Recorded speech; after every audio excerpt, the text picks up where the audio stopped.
Hey, what is up guys? Welcome back to the channel and welcome back to Gran Turismo 7. So with update 1.42 perhaps being the worst update we've ever received to GT7 other than realistically the engine swaps, I feel like after a bit of extra time with the Suzuki Jimny, I've actually found a bit of a hidden gem hidden among all of the other absolute rubbish that came alongside this update. And today I'm going to give it a full thorough review in every single form and spec I can think of. But first of all, we're going to start with the price point. This is a very cheap vehicle costing 18,000 credits, and it's certainly not going to break the bank. I actually own around about 4 or 5 of these things, all currently built to different specs and performance.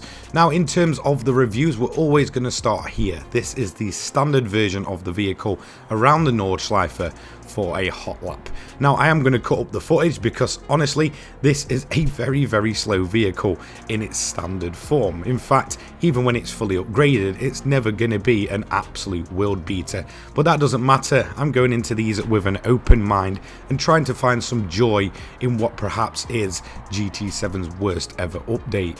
Now I will be totally honest, I am not the biggest fan of the Jimny itself. I find it a rather quite boring car. However, the version we got is a little bit special.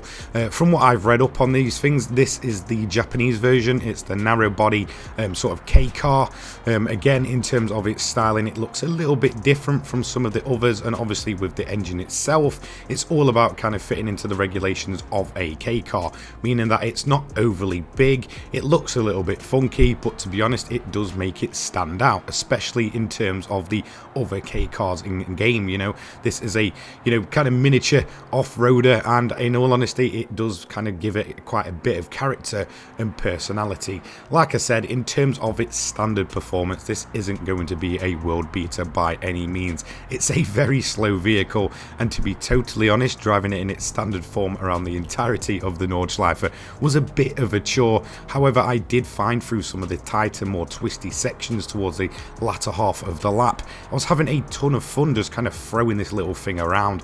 Now I have reviewed all of the other K cars in GT7 previously, so that's realistically where it's going to be aiming to, sort of go up against in terms of the likes of the Suzuki Cappuccino, the Honda Beat and such.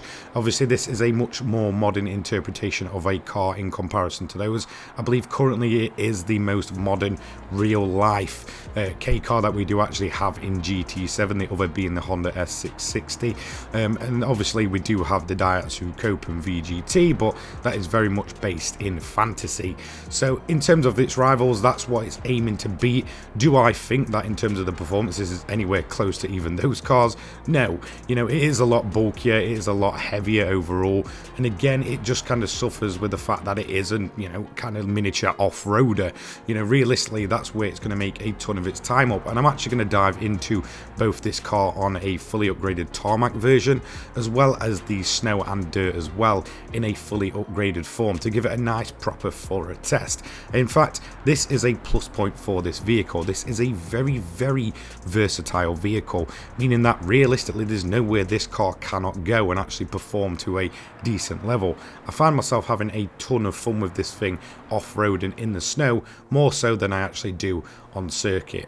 So in terms of the standard vehicle, no, it's not going to blow your socks off. However, if you are on some of those tighter, smaller circuits in the game, then to be honest, you can probably actually find some fun with the bog standard version straight out the dealership, meaning that there's plenty of fun to have for a very low price. However, in terms of the overall lap time, this is so far the second slowest vehicle we've ever reviewed on the channel.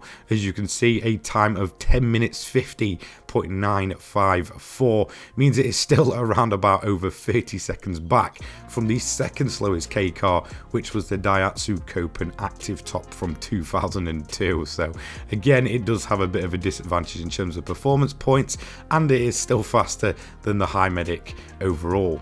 Like I mentioned, because of the versatility of this vehicle, I am also going to carry on once again with a fully upgraded tarmac version before heading over to the dirt and the snow to open up a bit of a new category for the channel, which kind of paves the way for other off-road vehicles to get reviewed in that way in the future. So here we have this thing max upgraded, so every single performance part, the racing soft tyres that we typically run here.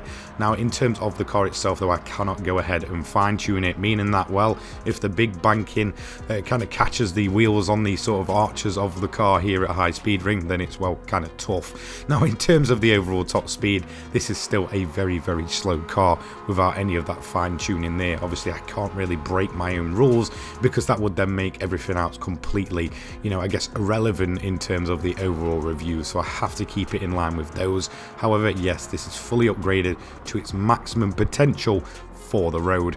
Now in terms of the lap itself though, again, this car is always going to be at a disadvantage, just like the other K cars. They are relatively low on their top speed, and even with full upgrades to them, they still remain at a relatively low performance point rating. And now obviously this is going to bring me on to the downside of this thing. I just wouldn't recommend running this car at all on racing soft tyres. It's not a comfortable compound for this vehicle, to be totally honest. You know, there is a ton of grip in them, and this thing just kind of wants to slide around and break out, considering it's, you know, quite high ride height compared to the rest of the other K cars. So, you know, definitely, you know, a bit of a disadvantage there. Again, I didn't really find myself having much fun in the sort of fully upgraded version. Don't get me wrong, with fine tuning this can be a great little almost miniature 4x4 go-kart, which is a ton of fun. But unfortunately, if you're not confident at tuning, I genuinely don't think you're going to find too much pleasure in actually running around in a fully upgraded Jimny, especially on the racing compound of tyres. It just doesn't quite feel right.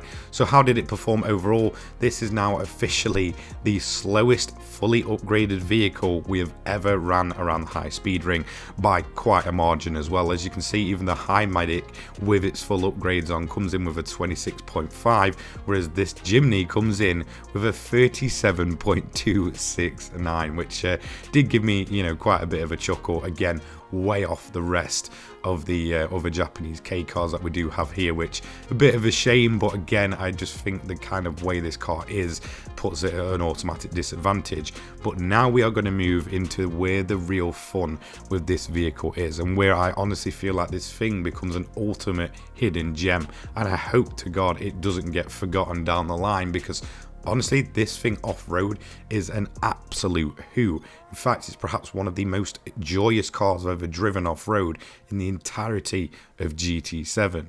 So, just like we did when the physics update came along for the Nordschleife and the high speed ring, we're going to reset the leaderboard. I believe we've only ever ran 2 cars here in previous reviews, but we are going to let the Suzuki Jimny kind of pave the way for the rest of the vehicles for our dirt and both now new category, which is the snow as well.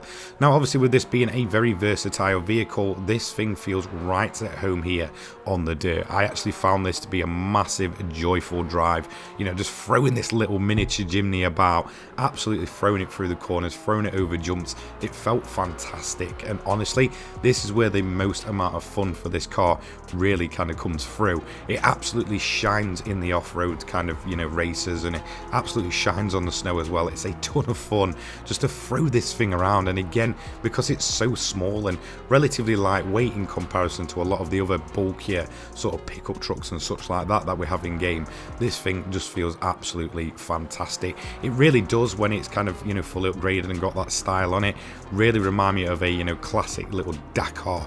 I absolutely love this thing on the dirt.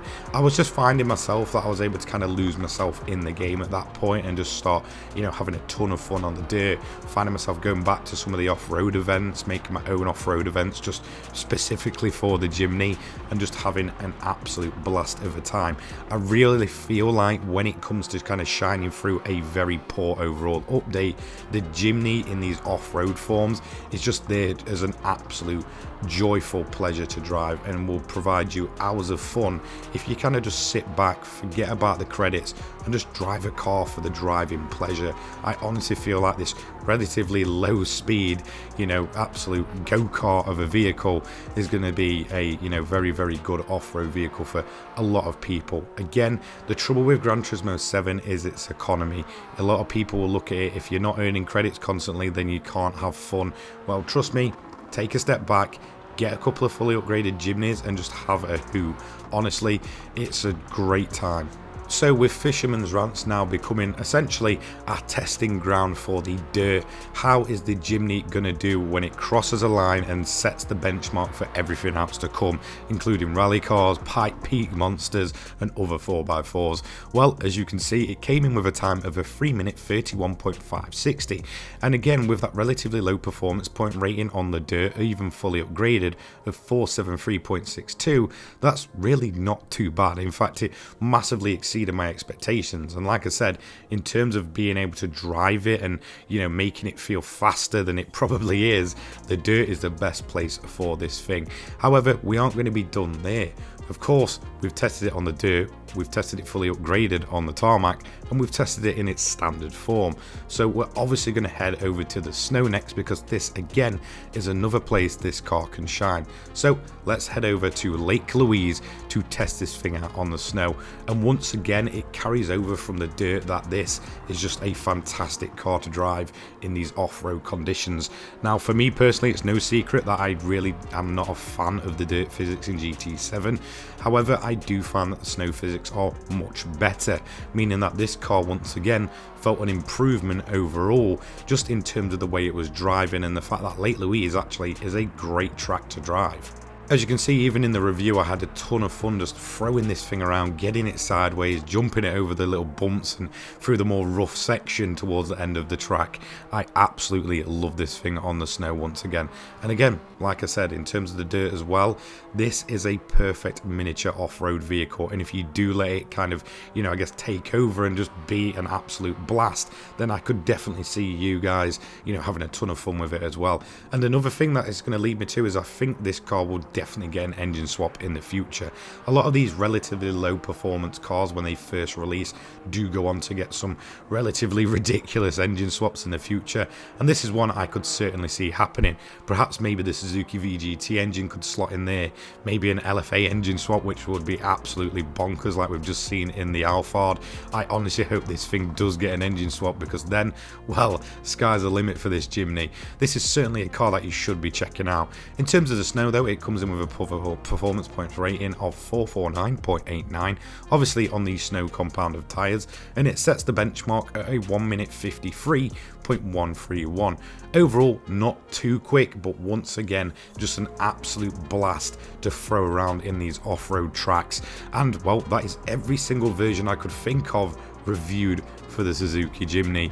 I honestly think if you haven't given this car the time of day, you should just kind of get into that groove and just give it an absolute blast around a couple of the off-road tracks. Trust me, there's a ton of fun on offer for a very, very low price with the Jimny, and honestly, just don't sleep on it.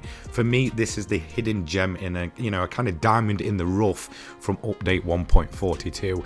I came into it with zero expectations for the Jimny, as not a fan of the Jimny personally, and well, I'm pleasantly surprised. Let me know what you guys think down below, and I will see you in the next one. Thanks for watching. Take care, guys. Peace.